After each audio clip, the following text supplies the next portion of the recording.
दोस्तों नमस्कार, मैं मनोज कुमार शर्मा खबर 24 के लिए आपके बीच में। अगर उत्तर प्रदेश की राजनीति की बात ना की जाए तब खबरें कुछ अधूरी अधूरी सी लगती हैं। जी हां, आज उत्तर प्रदेश में अगर बात अखिलेश यादव की करें तो एकमात्र ऐसे समाजवादी पार्टी के नेता हैं जो योगी को गाहे बेगाहे घेरते रहते हैं। वो अलग बात है कि योगी जी की तानाशाही अपनी विधानसभा में बहुत जमकर चल रही है। अगर उनसे सवालों के जवाब मांगे जाएं तो बदले में श्लोक सुनाए जाते हैं। अगर भ्रष्टाचार का हिसाब मांगा जाए तब बदले में श्लोक मंगाए जाते हैं। यही कमोवेश हाल जो है जगदीप धनखड़ साहब का है। जब आरोप मोदी जी पर लगते हैं ट्रंप के बारे में, तब वहां पर वो थोड़े अकली बकली ब्लेशुट खेलते हुए नजर आते हैं। लेकिन यहां अखिलेश यादव का एक बयान आता है जो वाकई में सवाल उठाता है उस मनुवादी व्यवस्था की ओर, जिस मनुवादी व्यवस्था की वजह से और उस जिसके आरोप भारतीय जनता पार्टी और संघ पर गाहे बेगाहे लगते रहे हैं। खैर, संघ ने एक बहुत बड़ी आलीशान बिल्डिंग बना ली है। कहां से पैसा आया कहां से नहीं, इस बात की पड़ताल अभी तक कोई मीडिया नहीं कर रहा है। ना ईडी को पड़ी है ना सीआईडी को पड़ी है, लेकिन अखिलेश यादव हैं कि वो फुल मौज में अपनी तरह से बयान जारी करके योगी सरकार पर निशाना तानते हैं। अखिलेश यादव बोलते हैं कि मैं जहां कहीं भी गया, मैनपुरी गया, कहीं भी गया, वहां मंदिर धुलवा दिए गए। अब तो मैं गंगा नहा करके आया हूं, अब गंगा को किससे धुलवाओगे? जब तो गंगा जल से साफ करा दिया। एक तरह से ऐसा तंज होता है जो शायद योगी जी के लिए काफी भारी पड़ जाए। अखिलेश यादव का ये वीडियो और ये आवाज आप देखना पसंद करेंगे तो चलिए देख लीजिए कि अखिलेश यादव ने अपनी प्रेस कॉन्फ्रेंस में क्या कहा। मैं तो कहूंगा कि हमारी विधायक कहाँ है? देखिए, अब बड़ा इंटरेस्टिंग सवाल पूछा। हालांकि मैं बोलना नहीं चाहता था, लेकिन मजबूरी है क्योंकि आपने सवाल पूछा, इसलिए बोल रहा हूं। मैं कोई हमारी इनकी सेटिंग नहीं है। मैं जब कन्नौज में एक मंदिर में गया था, कन्नौज में एक मंदिर में गया था मैं। उस मंदिर को गंगा जल से धोया गया था। जिस मुख्यमंत्री आवास में पूर्व में बहुत सारे मुख्यमंत्री रहे, हटे, किसी ने भी मुख्यमंत्री आवास को गंगा जल से नहीं धुलाया होगा। इस बीजेपी के लोगों ने मेरे जाने के बाद उस मंदिर को धुलवाया था गंगा जल से, मुख्यमंत्री आवास को गंगा जल से धुलवाया था। एक बार मैनपुरी में भी इसी तरीके से धुलवाने का काम किया था।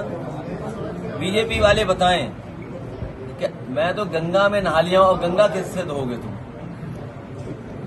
हमने तो गंगा पानी में स्नान ले लिया, अब बताओ गंगा को कहां से धोगे आप? तो इसलिए लड़ाई बड़ी है।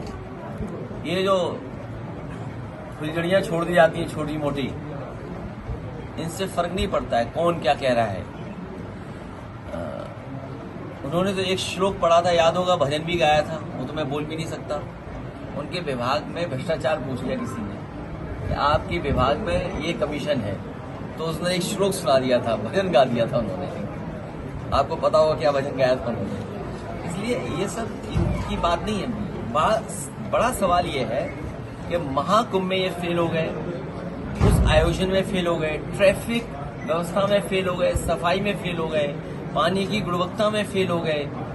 सेंट्रल बोर्ड स्टेट बोर्ड लड़ रहा है आपस में बताने के लिए कौन सा पानी साफ है, माँ गंगा को साफ नहीं कर पाए। जो लोग मर गए हैं उनको मदद नहीं कर रहे हैं। अभी तक संख्या नहीं बता पा रहे हैं कि लोगों की कितनों की जान गई, कितने परिवार खो गए हैं। लोग आ जा रहे हैं, उसमें एक्सीडेंट में जान जा रही है। श्रद्धालु तमाम लोग सड़कों के एक्सीडेंट में मर गए। इसकी क्या मदद करेगी सरकार? ये सरकार न केवल महा फेल हुई है, इस सरकार ने महा घपला भी किया है। इसलिए इसको कोई न कोई रास्ता ढूंढती है बाहर निकलने की। अखिलेश यादव ने इशारों पर कुंभ से लेकर के हर मामले पर और बजट से लेकर के योगी सरकार के कामकाज पर हर तरह से एक के बाद एक प्रहार किए।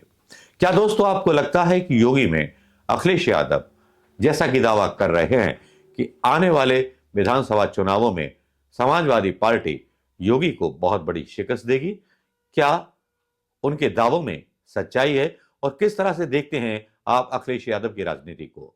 चलिए कीजिए आप अपने कमेंट, क्योंकि राहुल गांधी अपनी तरह की एक अलग पॉलिटिक्स करते हैं, लेकिन अखिलेश यादव की पॉलिटिक्स का अपना अंदाज कुछ अलग है, निराला है, अनोखा है कि जिस तरह से व्यंग्यात्मक भाषण और व्यंग्यात्मक स्वर में वो सरकार की आलोचना करते हैं, वो काफी देखते हुए बनती है। यहाँ पर वो बड़े कूल नजर आते हैं और यहाँ पर कुछ ऐसे वीडियो भी चल रहे हैं जो अखिलेश यादव के बारे में काफी अच्छी खबरें दे रहे हैं। एक वीडियो देवकीनंदन ठाकुर का भी आता है जिसमें बताते हैं कि जब अखिलेश सीएम थे और मैं उनसे मिलने गया तो मुझे दरवाजे तक छोड़ने आए और 5 मिनट गाड़ी का वेट किया। यह है उनका सनातन प्रेम, यह है उनका धर्म।